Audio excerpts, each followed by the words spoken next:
it's me, and it's Mask Monday. So grab your mask, get you a little relaxed, kick back in your chair, your recliner, get your little fur baby up in your lap, and let's put on a mask, moisturize, you know, antioxidant, however you're making that move today, and let's do a bit of the Bible. And today I believe is Genesis chapter 39. So I'm gonna, once again, we're using the pharmacy honey potion. I really like this, and I'm kind of wanting to get it used up. We're putting a hurt on it now, but you know, I'm into like using up some things and moving on, right? So I'm sure some of you can relate. Anyways, hang out and we'll be right back. Okay, so we are masked up. I'm here to tell you, I can't say enough good about pharmacy masks. If you think that all sheet masks are made the same,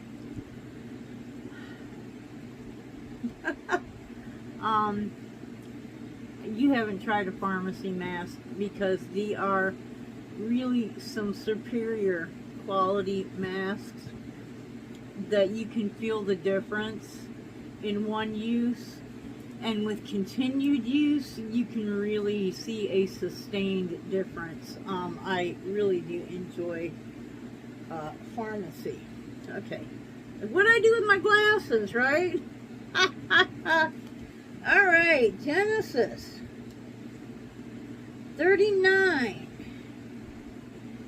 Joseph was brought down to Egypt, and Potiphar, I have no idea if that's how you pronounce that, an officer of Pharaoh, captain of the guard, an Egyptian, bought him from the hands of the Ishmaelites, which had brought him down thither. And the Lord was with Joseph, and he was a prosperous man, and he was in the house of his master the Egyptian. And his master saw that the Lord was with him, and that the Lord made all that he did to prosper in his hand. And Joseph found grace in the sight, and he served him. And he made him overseer of his house, and all that he had put into his hand. Okay, where am I? Here we go. And it came to pass, from the time that he had made him overseer in his house, and over all that he had, that the Lord blessed the Egyptian's house for Joseph's sake. And the blessing of the Lord was upon all that he had in the house and in the field.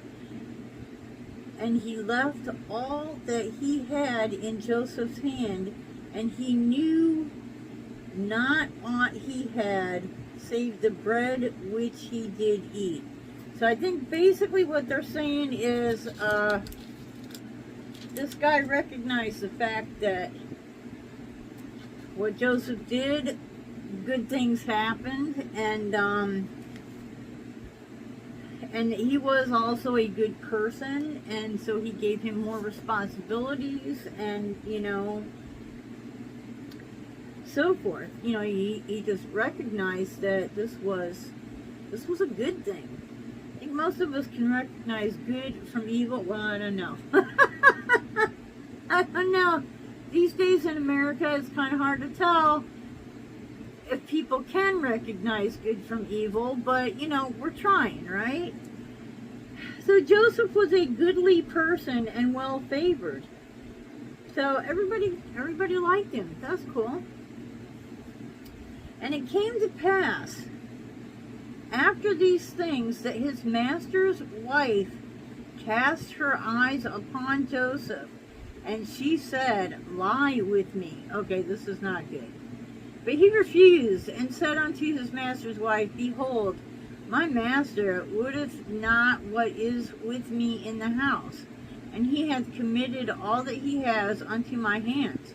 There is none greater in this house than I, neither hath he kept back anything from me, but thee, because thou art his wife. How then can I do this great wickedness and sin against God? And it came to pass, as she spoke to Joseph day by day, that he hearkened not unto her to lie by her or to be with her. And it came to pass about this time that Joseph went into the house to do his business, and there was none of the men in the house there within. And she caught him by his garment, saying, Lie with me. And he left the garment in her hand and fled and got, out, okay? It came to pass when she saw that he had left his garment in her hand and had fled, she called unto the men of her house and spoke to them, saying, See, he hath brought in a Hebrew unto us to mock us.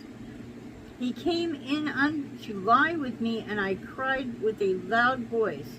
And it came to pass, when he heard that I lifted up my voice and cried, that he left his garment with me and fled and got out. Oh, she is a deceitful woman. This is one of those, 6 one, half dozen of the other. There was no way for him to get out of this. And he did nothing. He was innocent. And she laid up his garment by her until his Lord came home, which they're referring to, the master of the house. She spoke unto him accordingly to these words, saying, The Hebrew servant which thou hast brought unto us came in unto me to mock me. And it came to pass, as I lifted up my voice and cried, that he left his garment with me and fled out. And it came to pass, when his master heard the words of his wife, which she spoke unto him, saying, After this manner did thy servant to me, that his wrath was kindled. And Joseph's master took him and put him into the prison, a place where the king's prisoners were bound, and he was there in the prison. But the Lord was with Joseph, and showed him mercy, and gave him favor to the sight of the keeper of the prison. Okay, so basically, wherever this guy goes, this is Joseph, wherever this guy goes, people appreciate him. The keeper of the prison committed to Joseph's hand all the prisoners that were in the prison, and whatsoever they did, he was the doer of it. The keeper of the prison looked not to anything that was under his hand, because the Lord was with him, and that which he did, the Lord made it to prosper. Okay, let's do 40. And it came to pass after these things that the butler of the king of Egypt and his baker had offended their lord, the king of Egypt. The Pharaoh was wroth against the 2 of his officers, the chief of the butlers and the chief of the bakers. He put them in ward in the house of the captain of the guard into the prison, the place where Joseph was bound. And the captain of the guard charged Joseph with them, and he served them, and they continued a season in ward. They dreamed a dream, both of them, each man his dream in one night, each man according to the interpretation of his dream, the butler and the baker of the king of Egypt, and they were bound in the prison. And Joseph came in unto them in the morning, and looked upon them, and behold, they were sad. And he asked Pharaoh's officers what were with him in the ward of his Lord's house, saying, Why do you look so sad this day? And they said unto him, We have dreamed a dream, and there is no interpreter of it. And Joseph said unto him, Do not interpretations belong to God? Tell me them, I pray you. And the chief butler told his dream to Joseph, and said to him, in my dream, behold, a vine was before me, and in the vine were 3 branches, and it was as though it budded, and her blossoms shot forth, and the clusters thereof brought forth ripe grapes. And Pharaoh's cup was in my hand, and I took the grapes, and pressed them into Pharaoh's cup, and I gave the cup to Pharaoh's hand. And Joseph said unto him, this is the interpretation of it. The 3 branches are 3 days. Yet within 3 days shall Pharaoh lift up his head and restore you unto his place. Thou shalt deliver Pharaoh's cup unto his hand after the former manner when thou wast his butler. But think on me when it shall be well with thee, and show kindness, I pray thee, unto me, and make mention of me unto Pharaoh, and bring me out of this house. For indeed, I was stolen away out of the land of the Hebrews, and here also I had done nothing that they should put me in the dungeon.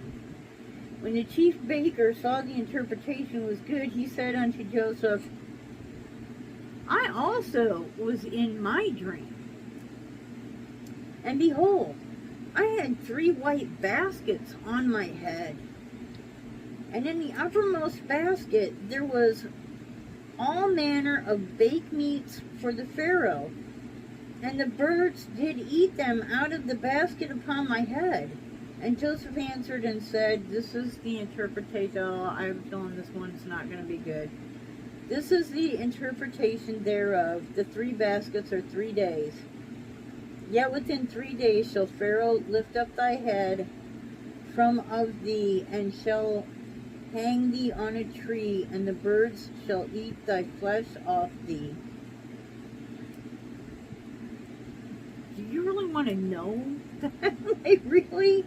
And it came to pass the 3rd day, which was Pharaoh's birthday, he made a feast unto all his servants, and he lifted up the head of the chief butler and of the chief baker among his servants, and he restored the chief butler unto his butlership again, and he gave the cup unto Pharaoh's hand.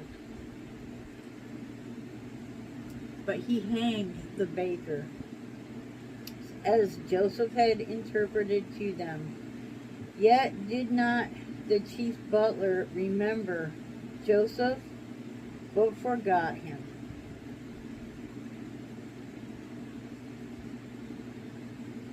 And it came to pass at the end of 2 full years that Pharaoh dreamed, and behold, he stood by the river.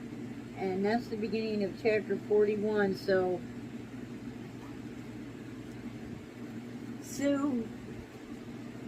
he interpreted the dreams correctly, obviously, and you know, the one guy got hanged, which is basically, that was a bad thing. On the other hand,